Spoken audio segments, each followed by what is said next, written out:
Era uma pergunta que eu ia fazer. Como diferenciar lapsos normais, assim, de um esquecimento, uma memória, demência ou Alzheimer? Assim, separar os três. Tá, então, o Alzheimer, a síndrome demencial, que engloba o Alzheimer, que é a principal causa. Então, a síndrome demencial é o conjunto de sintomas ali que a pessoa vai apresentar.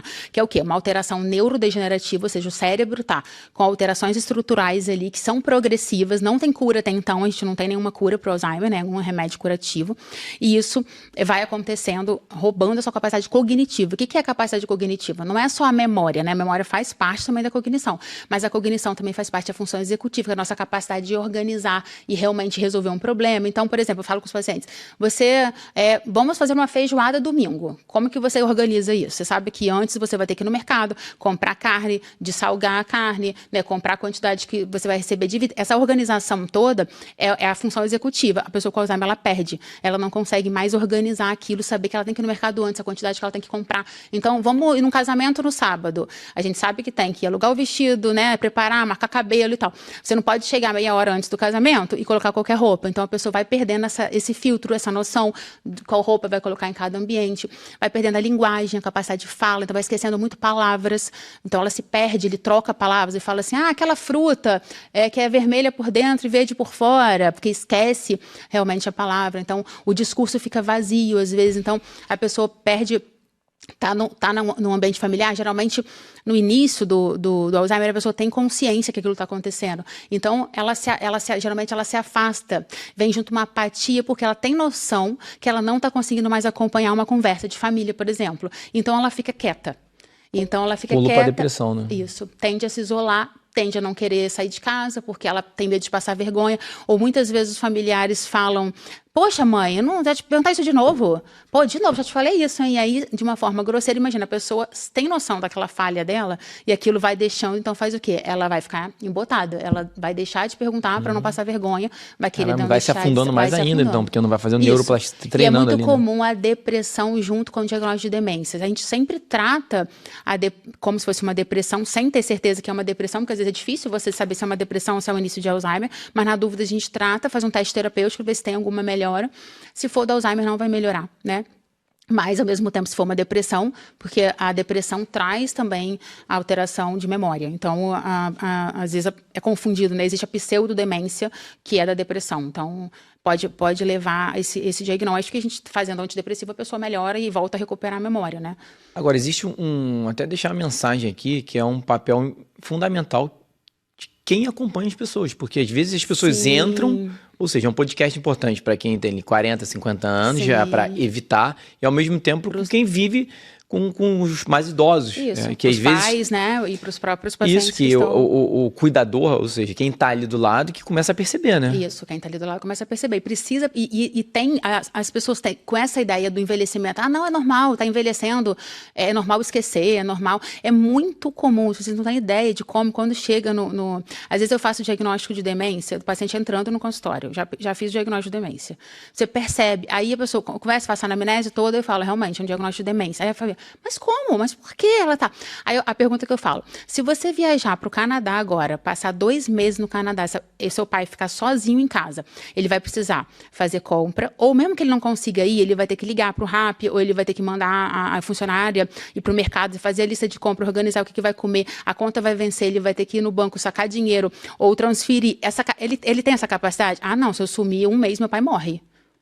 Então, a gente tem que entender que um cérebro envelhecido, ou seja, uma pessoa idosa, ela tem que ter a mesma capacidade de raciocínio que a gente tem. Então, não é porque ela envelheceu, só vai ser mais lentificado. Mas a capacidade, ela continua. Essa é a grande diferença. A autonomia de tomar decisões importantes, raciocinar, saber, poxa, pai, vamos vender esse apartamento. E seu pai ter total noção e capacidade de entender se tem a hora ou não é a hora, aplicar um dinheiro, enfim, coisas importantes. Ele precisa raciocinar. Se ele perdeu essa capacidade de raciocinar e você passou a ter que fazer as coisas por ele por conta disso, tá errado. Então, eu sempre falo, como que ele estava 10 anos antes? Não, 10 anos antes ele estava muito melhor. Então ele perdeu. Então, esse feeling as pessoas não têm da síndrome demencial e acaba chegando num diagnóstico muito tardio por conta disso. Entendeu? Então é legal você bater nessa tecla que não é normal. a pessoa comum, envelhecer. É muito comum ter a demência. Começar a perder um monte de atitudes que ela tinha ao longo da vida. Ela continua, o normal do envelhecimento, ela continuar fazendo tudo que ela estava fazendo antes, ter noção e percepção de tudo. Resolutivo. Porém, com uma capacidade menor, né? Uma velocidade menor, vamos dizer assim. Mas a capacidade, ela se mantém. A partir do momento que aquela pessoa, aquele indivíduo, senhor, senhora, começam a não conseguir mais a fazer coisas que eles já faziam, isso é um super sinal de alerta para procurar ajuda. Exatamente, super sinal de alerta. E aí, rapidinho, falando sobre a demência, voltando aqui que eu interrompi, nessa síndrome demencial, a principal causa é o Alzheimer, tá? 70% dos casos, até 80% é Alzheimer.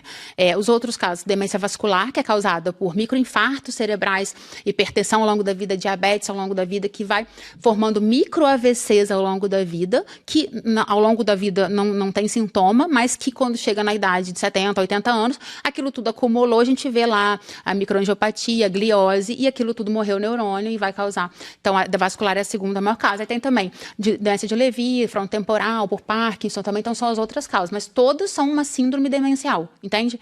Então, que vai levar esse...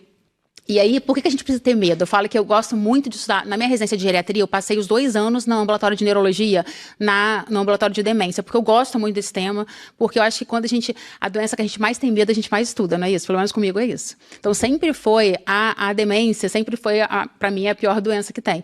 Porque te rouba a autonomia. Então, nada melhor do que a gente ter a nossa capacidade de decidir, tomar decisões por nós mesmos.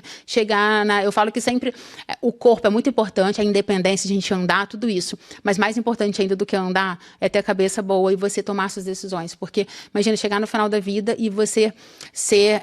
as pessoas, os familiares, o cônjuge, os filhos tomarem decisões por você, porque você não tem mais essa capacidade de tomar decisões. Então, a gente precisa... É um tema que a gente precisa realmente trabalhar a prevenção, porque a gente não tem cura. Então, a gente precisa prevenir. E o impacto disso é tanto de qualidade de vida, mas socioambiental, da família, né, de cuidar. Imagina, a família tem que cuidar dessa pessoa, ter um cuidador ali. E isso é um impacto emocional para o marido, para a mulher, para os filhos, então é muito grande.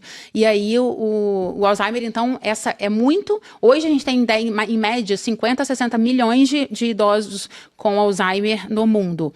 Em 2050, daqui 25 anos, esse número vai triplicar, vai passar para 157 milhões, essa é a projeção. Caramba! E acima de 85 anos, 1/3 das pessoas têm Alzheimer.